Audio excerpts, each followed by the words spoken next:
just this year is so funny how Facebook has, they bring it back to you. They bring it back. It's called memory, your memories on each day.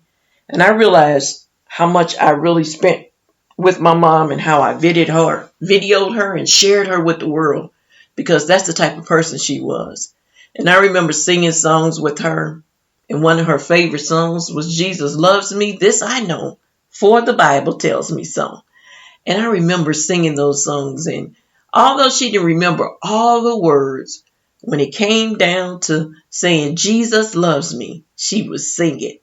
And I just loved my mother so much for that. Let's go to another verse. John 19, verses 26 and 27. And it says, when Jesus therefore saw his mother and the disciples standing by, whom he loved, he said unto his mother, Woman, behold thy son. Then saith he to the disciples, Behold thy mother. And from that hour, that disciple took her unto his own house. Wow. Jesus' love for his mother Mary set the standard for how children should honor their own mothers. Isn't that amazing? Jesus' mother Mary. Wow. Isn't that amazing? He set the standard for all of us and how we should take care and honor and love on our mothers. Jesus made sure that through his death, burial, and resurrection, that his mother was going to always be taken care of. I'll never forget when my father passed away. On his deathbed, he looked at me and he said to me, whatever you do, make sure you take care of your mother. That thing went through me like a knife, because he left me with a responsibility that I didn't think I could handle.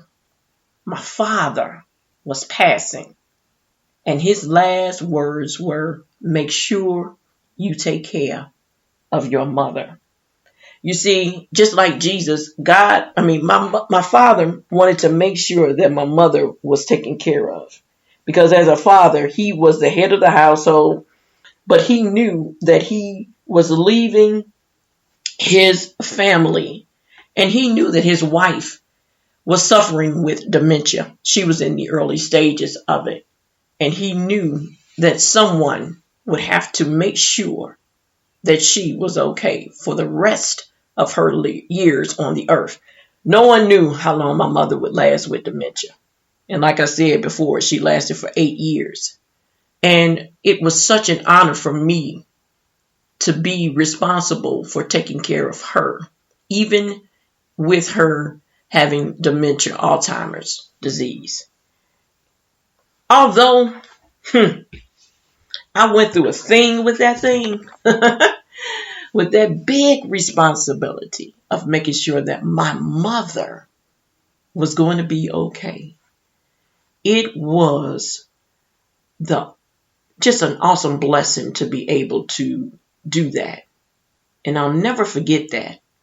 And reading that verse reminded me of how God made sure that the mother of his child was going to be taken care of. It's amazing. I never really understood that verse until I read it before, as I was doing, all of my research for this show.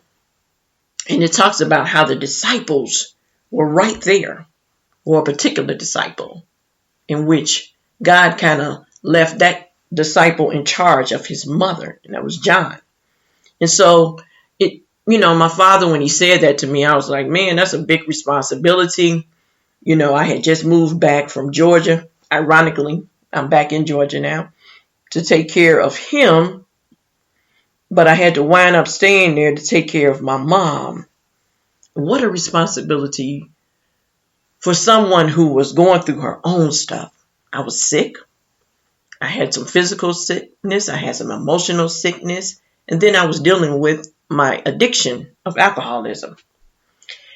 But I still was able to follow my father's instruction carefully, and that was my earthly father, along with my Father in heaven's instruction of honoring your mother and your father, for your days will be long on the earth. And I did a Bible series on that verse right there, and it blew my mind, because that for your days to be long on that earth has so many meanings. And one day I'll break it down for you guys. But let's get back to talking about Mama. My mother was such a sweetheart. She loved animals. She loved dogs. She loved cats. I can't stand cats, but she loved cats. And if she didn't love me as much as she loved me, we would have a cat in the house, and that would have been a problem. But my mom was just an awesome woman of God.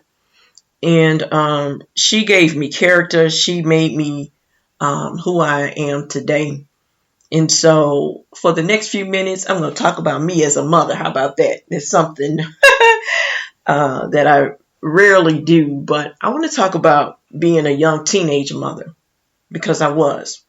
I had my first child at the age of 16, and I turned 17 the next week. But it was that 1 week of being a 16-year-old mother that shaped me into being the mother that I am today. And the one thing that I got out of that is that I was going to be very responsible for my mistake that I made. And let me say that again. I was going to take ownership of the mistake that I made of being a teenage mother. I did it so much that I put myself in so much pressure, because I wanted to make up for the sin that I did. And what a mistake that was, to live life like that. But I did.